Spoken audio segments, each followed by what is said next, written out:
All right. So welcome, Mind Fit Move readers, to should have been my third, but is actually my second How to Live a Mindful Life Q&A session. So apologies for last month. I had a bunch of stuff come up.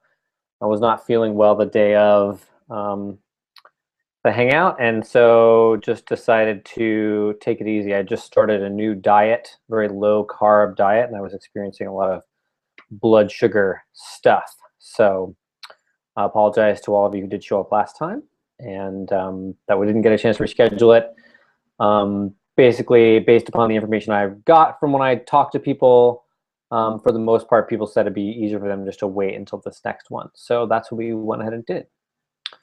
So just to kind of give you a little background on what this is part of my effort to connect with my readers and share with them a little bit of what my practice is, as well as have them ask me some questions and get answers for those questions kind of live online, get a little flavor for who I am in a more kind of casual, personal way than my blog, which isn't necessarily overly formal, but is definitely more formal than kind of hearing me talk in person. So if you even noticed, I've grown this luxurious beard since the last time we met.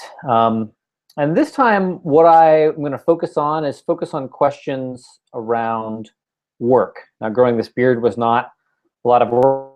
It was quite a bust for most of our lives. There's a lot of aspects that we have to work on, things that we have to do. And it's always a question of how do you approach those things mindfully? So questions like, what kind of work should I do? How can I be most productive at work? Things like that. And so we're going to look at some of those questions and some of those issues today during our session. I'm also going to keep this session a little bit shorter based on a little bit of feedback. I'm just going to keep it to about 25 to 30 minutes so it doesn't get too long. But if you do have questions, feel free to post them up online, shoot me an email, and I'll be happy to answer them. So let's kind of dig in here. Let's see what kind of questions we got today. All right. Here we go. So the first question is from Michael. His question is, what's the single most valuable lesson you've learned in your professional life? We all hit some walls during our careers. What is the one lesson that you'll never forget? It's a great question, Michael. What is the single most valuable thing I've learned in my professional life? I guess for me personally, the single most valuable thing I've learned in my professional life is to be really honest with yourself and with the people you're with about what the expectations are in your work environment. So a lot of times we can not be aware of what our boss's expectations are, what our expectations are for work. And while that can seem like a minor problem, it can actually lead to really big problems. So for example, if I expect my boss to be really nice or deferential to me or give me time off of work, then and he or she doesn't do that, then that can cause a lot of problems for me. Whereas if I expect my boss to kind of be hard on me, and they actually are, that makes it easier for me. There's less of a cognitive dissonance there. So being really clear about what you can expect from the people you work with, even if those expectations are not necessarily positive, is better, because then you kind of won't be in denial about what you're going through. Same thing is true of your boss. It may be that there's some very clear expectations your boss has put on you, but there may be some more subtle expectations that your boss is putting on you. It's great if you can talk to your boss directly and be really clear, like, what exactly are your expectations? Or if they give you an assignment, what are your expectations to have this assignment completed? What is the result or the outcome you're looking for? And to be really clear about the expectations of that process, how long it's going to take, how much work you should be putting into it. Because a lot of times when you're managing someone else, I've managed people before, you'll give someone a task and you have a bunch of expectations around it, but those expectations aren't clear. So by being clear about what those expectations are, your boss can give you a very clear framework for how to move forward. So if you can, ask your boss about those things. Now, if you work for yourself, which is what I do, it's kind of tricky because I'm my own boss and my own employee. One thing I found is that my own expectations of what I think I'm going to get done in a day are often much higher than what I'm capable of. And if I continue to set those expectations much higher than what I'm able to achieve, I'm creating a situation of disappointment in my life. And so what I found is that what I want to do is lower my expectations to the point at which they're stretched. So a little more than maybe I could easily get done in that day. So not just maybe doing one thing, but it's a manageable amount of stuff so that as I work on those things, as I focus on what's important to me, that I'm stretching, but I'm not being disappointed, not being sad that I'm not achieving what I want to achieve. So to make a kind of stretching expectation without kind of going overboard. So for me, that's kind of the one key of what I'm looking at is you want to make an expectation that's a bit of a stretch, but not so big of a stretch that it's very difficult for you. So I'd say that's the biggest lesson I've learned in my professional life. And of course, we all have great professional lessons that we've taken forward, and there's many I could talk about. So let's move on to the next question, though. Marie asks, how can I motivate myself to work hard? When I find that I'm not motivated to begin a project, I first spend a few minutes thinking about what is the first thing that needs to get done if I were to start. No matter how small the task is, this is where I start, and I'll do whatever is necessary to accomplish it. For example, I need to go through 3 years of legal papers, receipts, tax stuff, etc. I accumulated due to an illness. After thinking about it, I realized I need to file a box and needed a file box and file folders and an indelible pen. So, she took those 10 minutes, came back, also got a shredder while you were there. So as I made out the project, it was something I didn't mind doing, but once I had everything I needed, I was able to start. So her question is, how can you motivate yourself to work hard? So in her technique that she's kind of suggesting here is you kind of start with the simplest thing and continue working. The sort of larger question is how you can motivate yourself to work hard. The first place I would start with this question of working hard is what exactly working hard looks like for you. So I know for a long time I had this idea that working hard was basically working to the point of exhaustion or working until I didn't have any energy left. And I've encountered a lot of clients who that's their view of working hard too. It's this idea of working till your energy is completely expended. In the same way where people think eating to your full means like, oh, I'm really stuffed and I feel uncomfortable to eat any more food. That's what eating till fullness is. When in reality, your stomach's actually full well before you get those feelings. So we have a sort of set idea that we think working hard looks like this. And I think it's important to, especially when mindfulness is involved, to really question that idea of working hard, to question if that's what working hard really looks like for you, or whether working hard could look like something different. So one thing I've done to do that, to kind of keep a track on that, is I set a goal for myself or an intention for how many hours I'd like to work in a week. So I like to work no less than 30, no more than about 40, 45 hours a week. And because most people, when they work a 9-to-5 job, they work about 40 hours a week. And in reality, they're actually working around 30 hours a week. They're taking about 10 hours or so off for lunch and breaks and things like that. So if I just track the hours I'm actually working and not any of my breaks, around 30 to 45 hours is good to me. I find that if I work less than 30, I don't feel like I got enough done. And if I work more than 45, I'm just working too much, and it's really not good for me. Well, the reason why I started that activity was to keep track of what my time was. And I keep it on an Excel spreadsheet. I record each day what I worked on, and I actually break down the different areas I work on to learn, kind of figure out what am I spending my time on.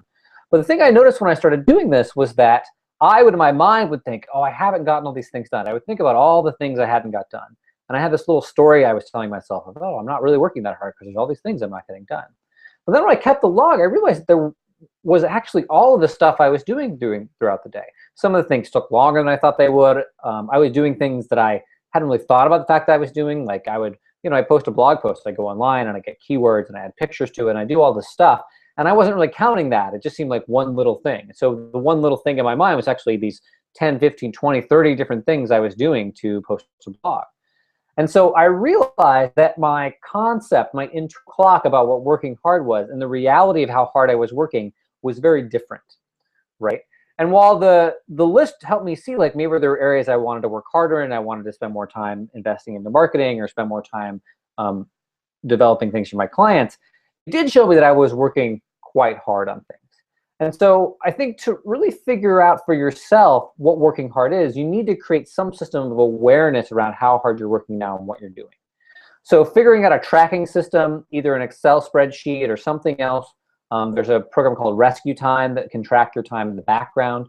But figuring out kind of like what your parameters of working hard is, what's a good time, and then figuring out what you're actually doing while you're working. So you know, like, oh, I'm working really hard or I'm not. You might discover you're spending a lot of time, on Facebook, or you're spending a lot of time doing something you don't want to be doing, which is fine. So then you can actually work harder. But what I find for most of my clients is most people are working much harder than they actually realize.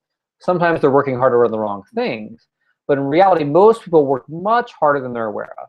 And so if you can realize you're already working a certain level of effort, then you may not need to actually work harder. You may realize you're already motivated, but you just need to connect with the fact that you're already working harder. That itself can be motivation. When I look back at my week and say, wow, I've worked 45 hours this week, that to me is motivation to continue working hard because I feel a sense of accomplishment there. So I would say that's the number one way I use to motivate myself to work hard, is to realize what you're already doing and to feel that momentum of your work, because that will encourage you to move forward in your life and continue to do other things that are hard. Okay. This question, let's see who this is from here. This question here is from William. The question is, what are some uncommon ways to work smarter instead of harder? So it's interesting. People have this idea of working smarter instead of harder. That might be, people call it productivity hacks or things like that. For me, the number one mistake that I make myself, and the mistake I see my clients make, is there's a concept in the 7 Habits of Highly Effective People where there's these 4 quadrants.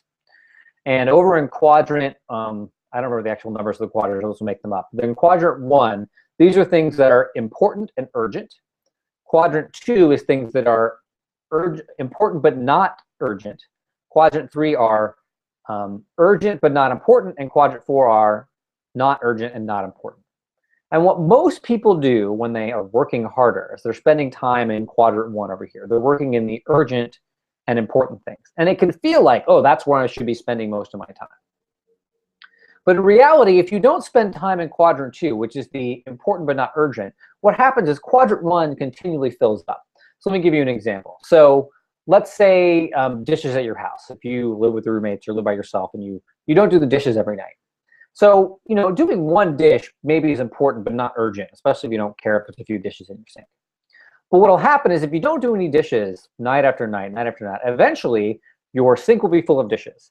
And it'll smell bad, and there'll be flies. And now it kind of moves into this quadrant 1 area, this area of important and urgent. And so then you have to invest a lot of time and energy in doing the dishes, and you get really tired. And when you get done, you feel like, oh, that was such hard work, and I should take a break, and maybe you should go eat a Twinkie and watch some television and just chill out. Whereas if you had just spent a little bit of time every day kind of doing the dishes, one dish at a time, you wouldn't be tired of just this one little task. And so by investing in this important but not urgent quadrant, you keep this urgent but not important urgent and important quadrant more empty. So the biggest mistake I see people make is they spend too much time in quadrant 1 and not enough time in quadrant 2. So I would encourage you to think about what are the things you could be doing to reduce quadrant 1 over the long term. What are some ways you can streamline your life? What are some ways you can let go of some things so that you can clear up space and not have to focus on things that are just important and urgent in that moment, but actually deal with them before they become urgent, before they become a big deal. It's interesting though, this question asked about the most uncommon ways. I'd say the number one most uncommon way to work smarter instead of harder is to just do less. Most productivity models are designed to help you prioritize and think about this thing and that thing and how you can use your time most efficiently. I would say that the simplest way to make yourself more efficient and to make yourself more effective as a worker, as a person, and to make your life more enjoyable is to simply do less stuff. We tend to just do too much in our lives. And that doesn't mean that you should spend more time just hanging out and doing things that don't matter. It just means that, if you can simplify your life so you can just focus on the things that are giving you the most benefit, that are really helping yourself and other people, then you're actually going to get a lot more joy from that. And you'll be able to spend more time really enjoying those tasks. So instead of rushing from one thing to the next and always feeling this pressure to get the next thing done, you can just simplify it and do less things in your life, and you can enjoy all the things you do more. Instead of this feeling of, I have to keep getting more and more stuff done. So my recommendation is do less. And that's hard. That's hard for me to do. I really struggle with doing less. I think it's really important and a good thing to do. Okay. If people who are online have any questions, please post to the, I think there's a question and answer link, or if not, you can just post to the Google Plus page. And on that Google Plus page, it should, if you post to there, I will see your questions. So if you do have any questions, feel free to ask them. So let's move on to the next question here. All right. So this question is from Garrick. His question is, am I an idiot for treating my life as work, work, work, work, work, work, work? That is a great question. It can certainly seem in our Western culture like the goal of our lives, the purpose of our lives is to work. Interestingly, I was reading a book the other day that talks about how to get people to like you. And it says that in Europe, the most common question is, where are you from? I'm guessing because maybe people are from different places and it's maybe hard to tell or kind of more interesting. And in the United States, the number one question is, what do you do for a living? And so it can feel like our lives really revolve around work. And that's we spend a lot of time at work doing things at work. And so it can feel like that's the focus of our lives. And that's all we should focus on. And we should focus on getting ahead in that area because we spend so much time doing it. And what I would say to Garrick is that while you're not necessarily an idiot, it's a common mistake that people make. I think that if you focus too much on that one aspect of your life, that can become problematic. Except, and here's the exception to that rule, except if what you do for work is really aligned with the very center of your being. So I, for example, do invest a lot of time and energy into my work. But for me, my work carries forward my personal vow, or carries forward my belief. One of my fundamental beliefs is that people have an innate ability to be happy, that they don't need to get or be anything else to be happy, that they already have all the equipment, all the supplies, all the tools they need to be happy in this moment. And that what they need to do is learn how to use those tools so they can access happiness anywhere. Not at some point in the future, not at some dream job, no place else, but right here they have access to that happiness. So because that mission is really important to me, because I feel very motivated by that mission, I feel very strongly and very passionate about doing that work. So for me, it doesn't feel like my work is all about work, work, work, work, work. For me, my work feels like heart, heart, heart, heart, heart. Passion, passion, passion, passion, passion. It feels like that is the center of my being. And so when I'm doing my work with clients and when I'm writing my blog, it doesn't feel like work, work, work, work, work. It feels like life, life, life, life, life. And so if you're lucky enough to bring work into the center of your life, to work from a place of real passion and real desire and real vow, then it's okay for work to be the center of your life. Now, there still needs to be a balance between work and personal life and other things like that. It's not that I can just write blogs all day and that'll be it. I need to find a balance in my life as well. But if your work isn't like that, if your work is this thing over here that's not really aligned with your values, you either need to find a way to get to peace with that and find a balance so that you're doing a little bit of work but also doing things that are important to you, or you need to figure out a way to bring work into the center of who you are. And when I say bring work into the center of who you are, it's not just making your whole life about work and making getting ahead of work this thing that motivates you or deals with your fears. The work really has to come from a really felt sense of something you have to do, of something you must offer to the world, not something you must do to make money or get a nice boat or something like that. Something that you must do because the world really needs you to do it. The world has called you to do it. And that can be a really high bar to set, but I think it's an important one to set because when you do that, it makes the biggest difference. I searched for that for a really long time myself and found that when I discovered the thing that was really motivated from my center and from my heart, the work part of it kind of eased and faded. Now, there's definitely work I still have to do, but it eased because I had that at the center of my being. Okay. Next question is from Ka. Ka asks, how can you increase your productivity on the side? How can you increase your productivity on side projects at the end of the day when you're tired from work/school? So this is pretty common. A lot of people start side projects, or especially if you're thinking about leaving your job or doing something else, often you'll start your business as a side project, which I think is a great idea. It's a great idea to go ahead and get started and start learning instead of waiting for this big leaping point where you can get started. So I'd say the best way to set aside productivity on the side, or to increase productivity on side projects, is to set aside very specific periods of time for you to work on that side project. So one way to do this is what's called a productivity sprint. And I got this from Leo Babauta's blog, Zen Habits. And it's a great idea. Basically, you set a period of time, and during that period of time, you focus on just one task, one area of your side project that you want to work on. And you focus just on that, and you try to get a big chunk of work done. So last week, I had a productivity sprint that I did for marketing. And basically what I said is that here are the things I'd like to get done during the productivity sprint. This is what I want to work on. Included writing a new sales page, creating a speaking page, shooting some videos, things like that. And so I set aside time from 7:30 to 11:30. That would be the only thing I would work on. I was just going to focus on that stuff, and I was going to work on it and get as much done as I possibly could in that time.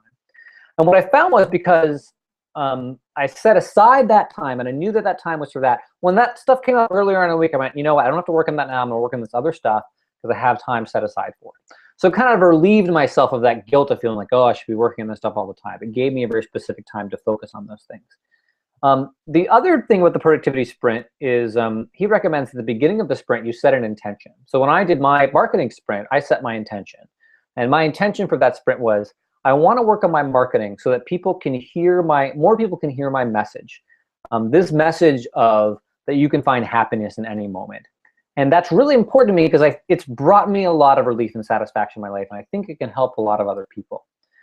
So when you do a productivity sprint, you set aside time and you set an intention for yourself to work on that. And then you try your best to not have any distractions during that period of productivity, to really focus on just doing that one thing. So that's what I would recommend. I would recommend that you set aside a very specific amount of time to work on your side project, as opposed to trying to just work on it here and there. Because what will happen is you'll always feel like you're never getting anything done. You'll feel really tired. But some days you might be able to figure out a way to have a little bit more energy and focus on just that project. Now, it may be that your low productivity sprints are just 10 minutes a day when you get home from work, but I would make it very specific and very focused for a very specific amount of time so that you can feel really positive when you get done to the end of that project. And to make sure, keep your commitment to yourself during that time as well. Don't kind of get wishy-washy about what the productivity block is. When you do that sprint, be really focused on it. And if it's too long, shorten it so that you can have really great compliance, because what will happen is if you build a habit of, okay, I'm going to do this productivity sprint, and you feel really successful, then when you set another one in the future, you'll feel really positive about it. Whereas if you kind of cheat and don't really do a very good job and kind of, you make it for 3 hours, but you only work an hour, next time you set it, you'll be like, that wasn't such a good idea, and I don't feel so good about that. So you want to make sure that you feel that this thing is a real victory for you. So that's my suggestion, productivity sprint. Set aside a specific amount of time. Try not to think about it or focus on it until you get to that time. When you get to the time, set a very clear intention. And then when you get done with the time, really celebrate the fact that you set that time aside. Okay. This is an anonymous question. Should I continue to work if my parents are worth millions of dollars? I was raised as a member of the middle class.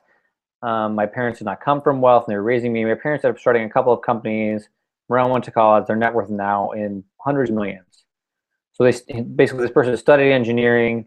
My yearly salary is very healthy, and a lot of my peers think I'm sitting pretty. But the problem is that I know that time is my most valuable asset. Although my job is prestigious to some, it involves performing very menial tasks and things I don't really care about. Yet if I didn't have extremely wealthy parents, I would be plotting my life strategy very differently. The fact is I do.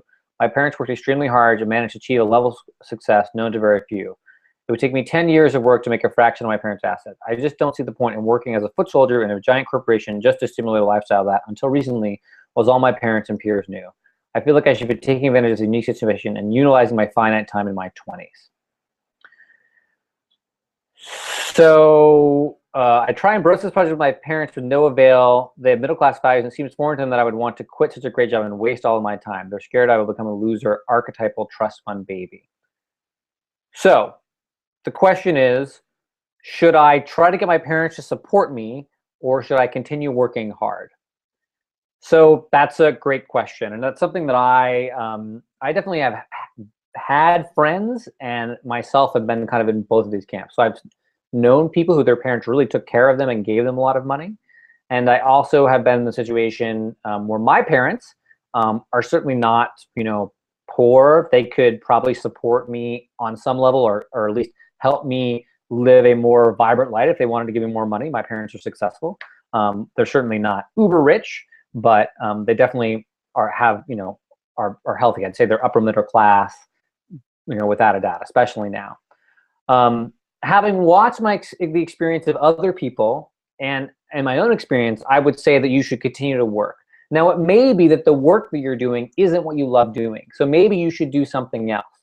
And that might be a conversation you might have with your parents, like, hey, I really want to do X, Y, and Z, and it's really important to me to do these things, but these things don't pay as much money. So I would be curious if you'd be willing to help me, invest in me doing these types of things moving forward. So that it's not just that you want to be lazy and hang out and go surfing, right? Which, you may want to do, but it's you want to do something. It's just the thing you're currently doing isn't something you're passionate about. And ultimately, I would say that you probably shouldn't accept money from your parents even under those circumstances. And here's why. Though there were times I felt kind of like grumpy at my parents for not supporting me more, giving me more money, and they certainly were very generous and have helped me when I've needed help.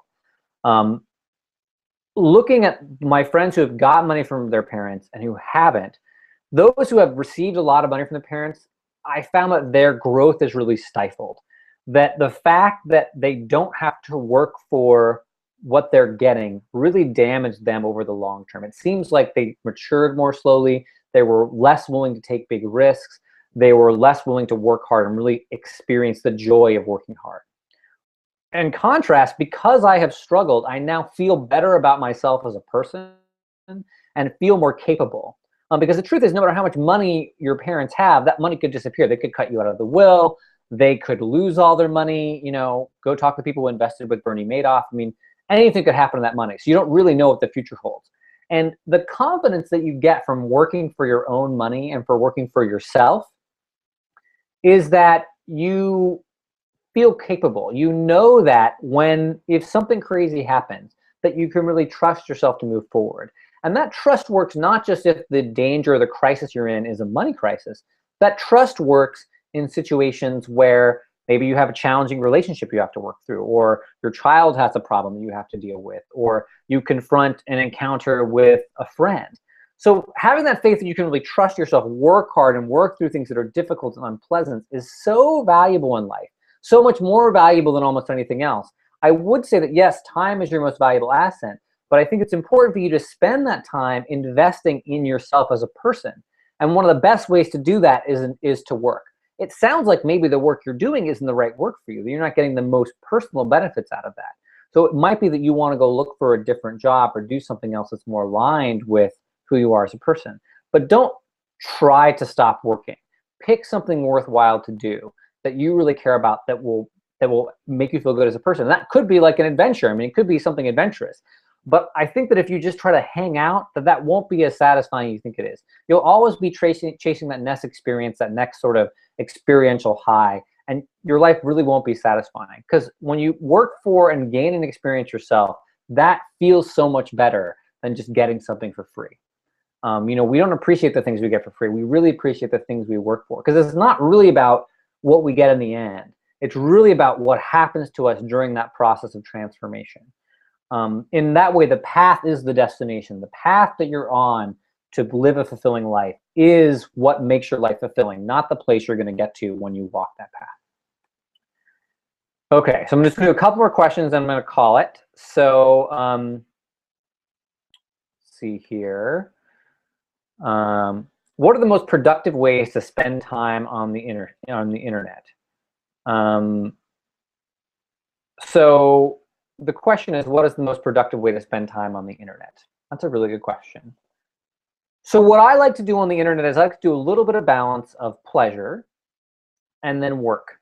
One thing I haven't looked at it recently. One thing I did have in my browser originally when I opened it up was a little saying. Let's see if I can find it here, actually. I'm going to open it up. It's a little reminder, a little mantra that I would put on my browser to remind me what the purpose of using the computer was, that it wasn't just a toy.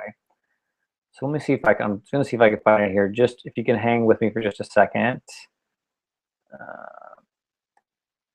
Okay, copy this and open it up.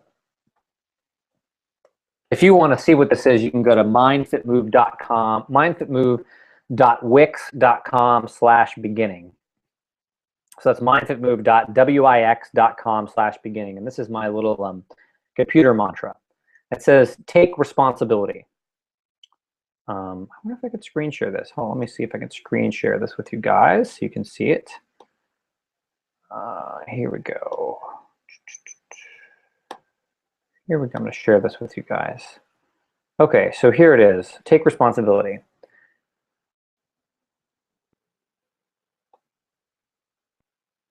Okay. This is your life, but it was given to you.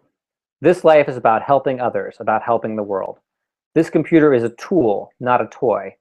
You can use it to have fun, but you've got to get the work done. Believe in yourself and believe in others.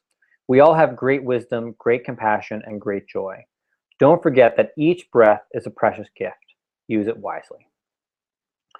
So the reason why I read this every morning or put this on my browser every morning was that I wanted to remember that while using my computer was valuable, and while using the internet is a valuable tool, it's important to me that I take responsibility for the actions that I'm doing.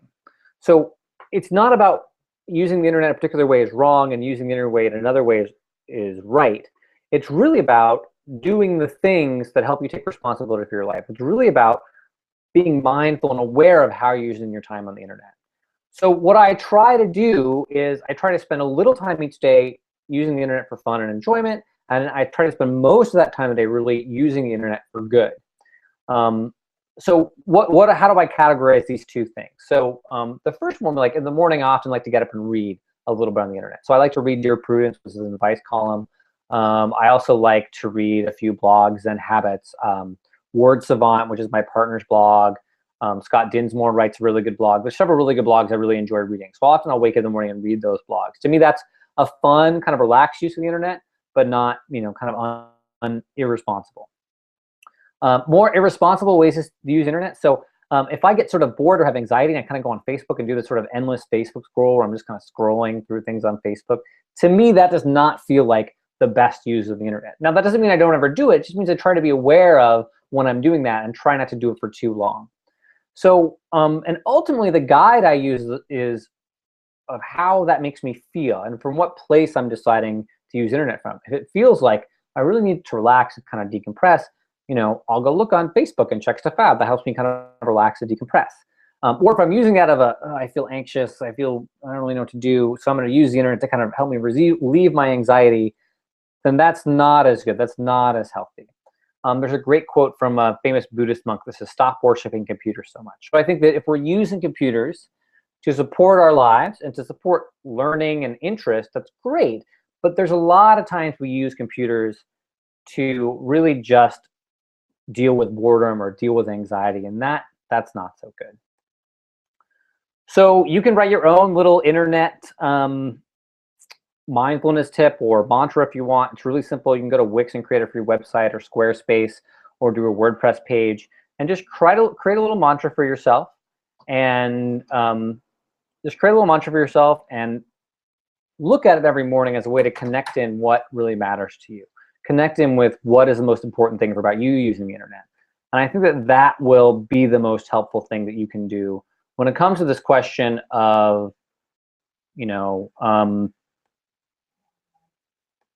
it comes to this question of, I'm looking for the original question here, how to spend most productive ways to spend time on the internet. The other thing I would say is using tools like Trello, list-making tools, those things to be very helpful on the internet.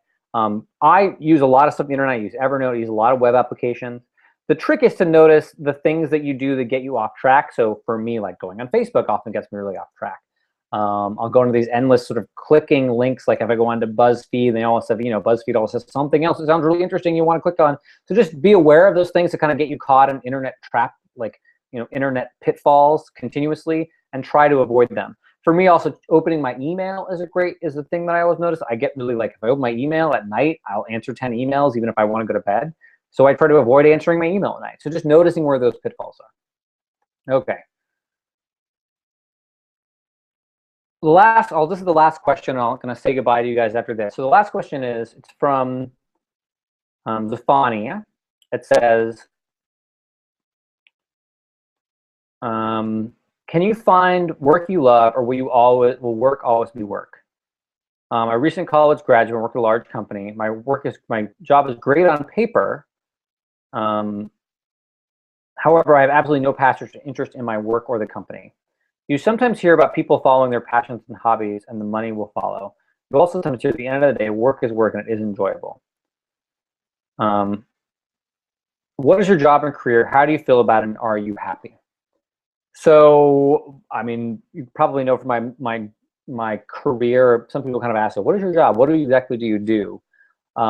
So my career, my job, my company is really all about the why of who I am as a person. My experience, my personal experience has been that for a long time I thought that happiness was somewhere out there. And I discovered through a lot of help from a lot of people, from teachers and other people, that all the things I needed to be happy were things I already had, were were things I already possessed, and that I could really just be present with that happiness and enjoy my life. And so my career is really about taking that message and sharing it with as many people as possible. I would like to help hundreds of thousands of people find the happiness that is right underneath their feet. That's what I really would love to do. And so I feel really good about that.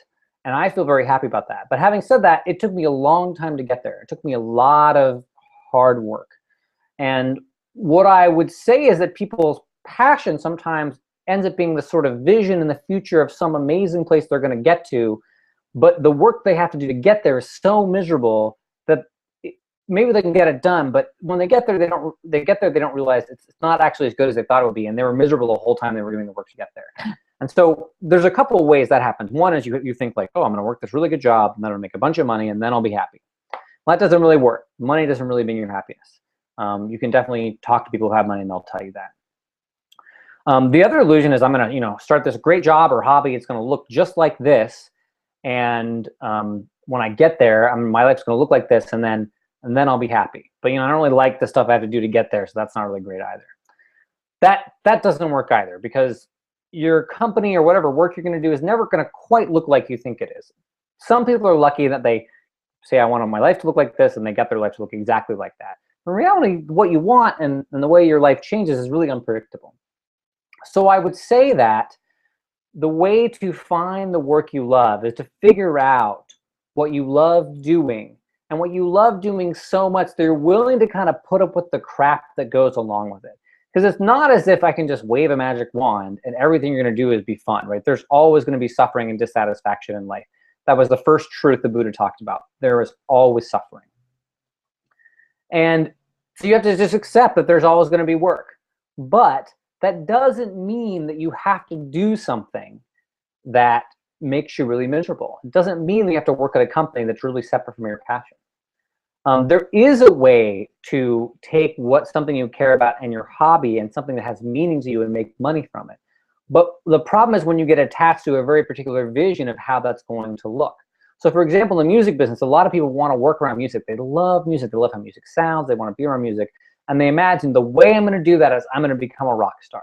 Well, that's really, really difficult to become a rock star. That's very, very difficult to do.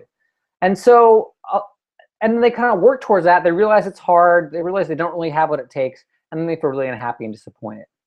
But if you can say, like, what I really want to do is I want to work around music, right? And I want to play music, and I want to be around musicians, and I want to make music part of my life. And then from there, you figure out, okay, how can I make that work in that area of my life I care about? How do I make that the center of my life? How do I make that part of who I am? How can I do the work, that kind of work in the realm that I want to work in? But I'm flexible at how that looks, right? It might be I'm working on the road with a band, or it might be that I'm working for a record label, or it might be, but so long as I just want to work in the music business, I'm working in industry, I'm going to be open. Then you become very open to these possibilities of different opportunities, different things you might do in the music business, because you're not set on this one particular vision. So I would say you can find work that you love, but the work you love comes from this place of, this is what I care about, and this is what I want to make greater in the world. This is what I want to increase in the world. If it's music for you, you want to increase music in the world. And there's a lot of ways you can do that. You can play the music yourself. You can help other people to play music. You can support a venue that plays music. There's a lot of ways you can make that vow come true for you. So for me, my vow is to share this message of, that you have this innate happiness, that you have this ability to be happening in the moment, and that mindfulness is the path to get there. That there is this path to the end, the reduction and end of suffering, and that you can walk on that path. And there's a tons of ways I could bring that forward. The first way I saw to bring that forward was to be a preschool teacher. I thought if I could shape young minds, that would be a way for me to bring that forward. But that didn't work out for me. That wasn't the right career for me. And then I thought I was like, well, maybe I'll be a personal trainer with this mindfulness aspect. And I found that while I like personal training and I still do it a little bit, it's not what I'm really passionate about, not what I care about, which was difficult. And I've started to kind of let that go. I have realized that the things that I do love doing, which is writing and talking to people and talking with clients, that those things also carry forward that vow of mine, which is to share this message with other people. And because I stay focused on that message, on this area of my life that I love, and this vow to make what I love bigger and more accessible in the world, and I don't get caught up too much on the details, I'm able to flex and move with the opportunities that present themselves. And I have no doubt that I will have to flex and move with, you know, things in the future. I have an idea of what I think my business will look like. My business could look totally different from that. And I'm open to that possibility. So long as my life is driven from this vow, this desire to make what I care about larger and more accessible. So the question I would leave for you, for the person of can you find the work you love, or will work always be work, is there's always work, even when you're doing what you love. But the question is, does the work carry forth that mission or that vow of yours to make something that you care about, that's important to you, larger and more accessible to people? Because if it does, and it's not total torture, right? Like it's not like you hate it so much you're just killing yourself every day, then I think you can be very deeply satisfied with your life, even if every moment isn't satisfying. So I'm going to end on that note. Thank you everyone who was watching. I appreciate it very much. Of course, there'll be a recording of this on YouTube if you have anything you want to go back and check out. And I will be having another one of these next month. Next month is going to be a little bit different. I'm going to change the title of it. It's going to be a webinar, and it's hopefully going to be a little bit bigger, less Q&A, more a little bit of content based on some feedback I got. And I'm calling that class or that webinar, that meetup, the happiness factors. And we're really going to talk about the things, the big factors that help you be happier in your life. And I haven't really started promoting it. This is kind of just give you guys a sneak preview of what that is, because you guys are my readers. But keep an eye out. I'm going to be sending some information out about it. I'm going to be sending some invites out about it in the coming next days and weeks. And I really hope that you will come and join me. It'll be a great opportunity. And at the end of it, I'm going to give you guys a special offer to really discover what your happiness factors are, an opportunity where you work closely with me and figure out the things in your life that make you happiest. So I hope you'll join me for that. And thank you so much for joining me in the call today. And if you have any questions that come up about anything important to you, about mindfulness, about relationships, about how to be happy, I hope that you'll send those to me so I can include them in a future meetup. Thanks a lot, and I hope you have a wonderful day.